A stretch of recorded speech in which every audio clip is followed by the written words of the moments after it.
ఇది మన స్పైన్ ఇలా ఉంటుంది. సో ఇందులో ఈ ఫస్ట్ C1 to C7 ఇదే చెప్పేది. సో ఇక్కడ నుంచి ఇక్కడ మల్టిపుల్ ప్రాబ్లమ్స్ ఉంటాయి చాలా మంది. ఎస్పెషల్లీ నేను ఇక్కడ ట్రీట్ చేసే వాళ్ళు 25 to 30% ఆఫ్ నా పేషెంట్స్ అందరూ సర్వైకల్ పేషెంట్స్ అందరూ ఐటీ వాళ్ళే ఉంటారు. So we call it as IT spines.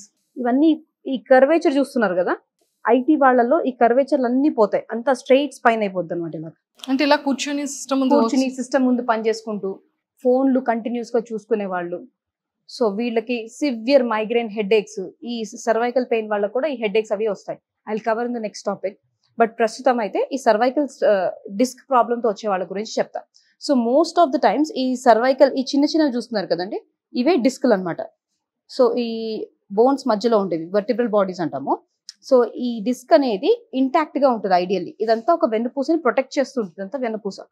So ఎప్పుడైతే ఈ డిస్క్ కొద్దిగా 1 మిల్లీమీటర్ బయటకు వచ్చింది అనుకోండి, సో పేషెంట్ అనే వాడికి సిమ్టమ్స్ స్టార్ట్ అవుతాయి. ఎలాగా, మెడ నొప్పి నుంచి మొదలయ్యి చేతులకి, భుజాలకి, ఎల్బోస్ కి, రిస్ట్ కి, అండ్ ఆ తర్వాత చేతులు తిమ్మిర్లు, వేళ్ళు తిమ్మిర్లు చెప్తారు. ఎస్పెషల్లీ ఏమైనా పడుకుంటే లేకపోతే ఏమైనా డ్రైవింగ్ చేసినప్పుడు ఇలాంటి టైంలో. అండ్ ఇది పోను వాళ్ళు వదిలేస్తారు. ఇది for example 8 mm disc size అలా ఉంటుంది. ఆ తర్వాత ఇంకా ఇంకా ఇంకా ఇంకా తగ్గిపోతూ 6 mm 5 mmకి వచ్చేసేటప్పటికి వాళ్ళకి ఎలా ఉంటుందంటే ఇంకా లిటరల్లీ వాళ్ళు పడుకోలేరు. పడుకున్నా తిమ్మిర్లు ఎక్కేస్తాయి, నించున్న 24/7 వీళ్ళకి తిమ్మిర్లు, మంట, బరువు, ఇవి సిమ్టమ్స్ ఉంటాయి. అంటే ఈ నరం కంప్లీట్ గా ఒత్తిడి కలుగుతోంది అని దాని అర్థం, కంప్రెషన్ అవుతుందని. సో దీనికి మనం ఏం ప్రొసీజర్ చేస్తామంటే, పేషెంట్ కి ఫస్ట్ ఎంఆర్ఐతో నేను కన్ఫర్మ్ చేసుకుంటా ఏ లెవెల్లో, ఈ C1 to C7 అని చెప్పాను కదా, ఏ లెవెల్లో ప్రాబ్లం ఉంది డిస్క్, ఎంత మిల్లీమీటర్ బయటకు వచ్చింది, అండ్ ఉత్తి ఇది ఒక్కటే డిస్క్ ఒకటే ప్రాబ్లం ఉందా, వెనకాల ఏమైనా ప్రాబ్లమ్స్ కూడా ఉన్నాయనేది నేను చూసుకుని ఆ తర్వాత పేషెంట్కి ఏం చెప్తా అంటే ప్రొసీజర్. సో ప్రొసీజర్ ఎట్లా ఉంటుందంటే, సో పేషెంట్ ఇలా బోర్లా పడుకోబెట్టి ఇక్కడ ఒక చిన్న నీడిల్ తీసుకెళ్తాం అనమాట, లోకల్ అనెస్థీషియా ఇస్తాం. సో లోకల్ అనెస్థీషియా ఇచ్చిన తర్వాత ఇక్కడ నుంచి ఒక సన్నటి వైర్ పాస్ చేస్తాం అనమాట, ఒక చిన్నటి క్యాథెటర్ అంటాం అనమాట. ఆ క్యాథెటర్ అంటే ఏంటంటే మన pipe, for example drip irrigation ఉంటుంది కదా, చిన్న ఒక పైప్ వెళ్ళి ఇటు ఇటు చిల్లులు ఉంటాయి ఆ పైప్కి. సో అలాంటి పైప్సే మేము యూజ్ చేసి ఎక్కడైతే ప్రాబ్లం ఏరియా ఉందో, అంటే C1 C2 కానీ C2 C3 కానీ అదే లెవెల్లోకి వెళ్ళి ఆ పైప్ని తీసుకెళ్ళి ఆ ఏరియాలో దీని చుట్టుపక్కల ఉన్న వాపుని, ఇలా ఉంటుంది, ఇది నరం, ఇది ఫ్రీగా ఉన్న నరం పైనది. ఎప్పుడైతే ఈ నరం దగ్గరికి ఈ డిస్క్ వచ్చి ఇలా దీని మీద కూర్చుంటుందో, ఏ ఏరియాలో అయితే నరం సప్లై చేస్తుందో ఆ ఏరియా అంతా తిమ్మిర్లు, మంట, వాపు ఇవన్నీ ఉంటాయి. సో నా నీడిల్ ఇక్కడ వరకు వెళ్తుంది, వెళ్ళి ఎక్కడైతే ప్రాబ్లం ఉందో ఆ ప్రాబ్లమ్ని యాంటీ ఇన్ఫ్లమేటరీ, వాపు అంటే ఇన్ఫ్లమేషన్, యాంటీ ఇన్ఫ్లమేషన్ అంటే వాపు తగ్గించే గుణాలున్న నా లోకల్ అనెస్థీషియా ద్వారా ఈ చుట్టుపక్కల ఉన్న వాపుని మొత్తం తగ్గిస్తే ఈ నరం మీద పడే ఒత్తిడి ఉంటుంది కదా, ఆ ఒత్తిడి క్లియర్ అవుతుంది. అప్పుడు ఈ నరం ఫ్రీ అవుతుంది.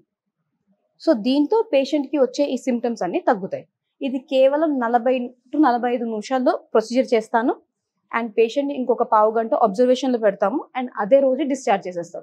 చిన్న చిన్న జాగ్రత్తలు చెప్తాము, ఆ జాగ్రత్తలు ఫాలో అవుకుంటూ ఉంటే పేషెంట్కి ఈ పెయిన్ రిలీఫ్ యూజువల్గా మళ్ళీ తిరిగి రాదు. సో అలాగే చాలా మంది ఈ సర్వైకల్ డిస్క్ బల్జ్ లాగే, స్పాండిలోసిస్ లాగానే, స్పాండిలైటిస్ లాగానే నడుము నొప్పికి కూడా వస్తారు వాళ్ళు. సయాటికా పెయిన్స్ అంటారు అన్నమాట చాలా మంది. సో ఈ సయాటికా పెయిన్ కూడా నడుము నొప్పిలో మొదలయ్యి ఎక్కడైతే ఈ వాప్ బయటకు వస్తుందో, డిస్క్ బయటకు వస్తే ఈ నడుము, కాళ్ళు, తుంటి, కాళ్ళు అండ్ తిమ్మిర్లు కింద వరకు వెళ్తాయి, వేళ్ల వరకు వెళ్తాయి, వేళ్ల చివరి వరకు. వీటికి కూడా ఈ డిస్క్ బల్జ్ అనేది ఎంత ఎంఎం ఉంటుంది ఏంటి అనేది ఎంఆర్ఐ చూపిస్తూ ఉంటుంది మనకి. సో మెయిన్ థింగ్ మనం తెలుసుకోవాల్సింది ఏంటంటే, డిస్క్ బల్జ్ వల్ల పేషెంట్కి ప్రాబ్లం రాదు. డిస్క్ బల్జ్ వచ్చి ఈ నరాన్ని ఎప్పుడైతే ఇరిటేట్ చేస్తుందో దాని చుట్టుపక్కలంతా వాపు వస్తుంది. ఈ వాపే పెయిన్ లాగా రేడియేట్ అవుతుంది. సో అందుకని ఫస్ట్ మనము ఈ ఇంటర్వెన్షన్ కూడా వాపు తగ్గించడానికే చేస్తాం, ఈ ప్రొసీజర్స్ కూడా. సో దీని వల్ల పేషెంట్స్ కి రిలీఫ్ వస్తుంది, అండ్ చిన్న చిన్న జాగ్రత్త వల్ల మళ్ళీ తిరిగి రాకుండా కూడా ఉంటుంది. సో మీరు ఇందాక ఒకటి మెన్షన్ చేశారు, సర్జరీయే లాస్ట్ ఆప్షన్ లాగా చాలా మంది అనుకుంటారు. కానీ ఇక్కడ నేను 1/4 ఆఫ్ మై పేషెంట్స్ సర్జరీ అయిపోయిన తర్వాత కూడా సేమ్ అదే సయాటికా పెయిన్ తో మళ్ళీ తిరిగి వచ్చే వాళ్ళని 1/4 ఆఫ్ దెమ్ చూస్తాను. అండ్ సర్జరీ అయ్యాక కూడా మేము ట్రీట్మెంట్ చేస్తాం. ఇలాంటి చిన్న చిన్న సింపుల్ టెక్నిక్స్ ద్వారా వాళ్ళకి ప్రొసీజర్ ఇచ్చి రిలీఫ్ పొందుతారు. అలాంటప్పుడు ఫస్టే సర్జరీ అంత పెద్దది కాకుండా చిన్నగా ఉన్నప్పుడే మనం ట్రీట్మెంట్ చేసుకున్నాం అనుకోండి, అసలు సర్జరీ అనే ఆప్షనే రాదు కదా మేడం, సర్జరీ అనే థాట్ కూడా రావక్కర్లేదు. సో డోంట్ నెగ్లెక్ట్, మీ పెయిన్ ని మీరు వెంటనే నెగ్లెక్ట్ చేయొద్దు. సో రోజుల తరబడి, అట్లీస్ట్ నెలల తరబడి మీరు సఫర్ అవుతుంటే ఎంత తొందరగా వీలుంటే అంత తొందరగా వస్తే మీకు ప్రొసీజర్ వల్ల సక్సెస్ అవుతుంది అండ్ మాకు కూడా హెల్ప్ అవుతుంది. సో చూసారు కదా, చాలా వరకు ఏంటంటే ఖచ్చితంగానే అమ్మో మనకి వెన్నుపూస కానీ, లేకపోతే కీళ్ళ నొప్పులు కానీ, లేకపోతే మెడ పెయిన్ కానీ వచ్చింది అంటే ఖచ్చితంగా సర్జరీకి వెళ్ళిపోవాలి.